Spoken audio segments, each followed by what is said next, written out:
मेरा तो मानना है कि इस चुनाव में लगभग हर क्षेत्र में एक्सेप्ट दोस्त जहां हम ऑलरेडी मैक्स आउट हो गए थे, हम हर क्षेत्र में बढ़ेंगे। मैं आपको दो तीन चीजों की तरफ आपका ध्यान आकर्षित करूंगा। शायद ही कोई नेता होगा, और भारत ही नहीं पूरे विश्व में शायद ही कोई नेता हो जिसका लगातार 9 वर्ष सरकार में रहने के बाद, और वैसे देखें तो 23 वर्ष पहले गुजरात में गुजरात के मुख्यमंत्री के रूप में भी उन्होंने काम किया, फिर उत्तर प्रदेश के सांसद बन के देश का नेतृत्व किया। शायद ही विश्व में मैं दावे के साथ कह सकता हूं आपको कोई नेता मिलेगा जिसकी विश्वसनीयता लगातार बढ़ती गई है और इतनी ऊंची रही है, कभी 50% से नीचे तो गई ही नहीं है।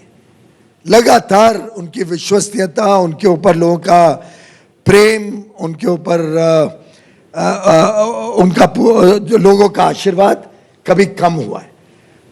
एक तो ये बात गौर करने की।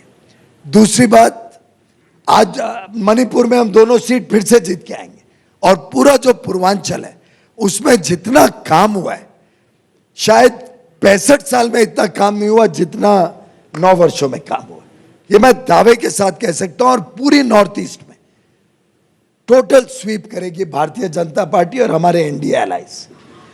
उत्तर प्रदेश लगभग 80 की 80 सीटें आज भारतीय जनता पार्टी के और हमारे मित्र दलों के दामन में आने के लिए तैयार है।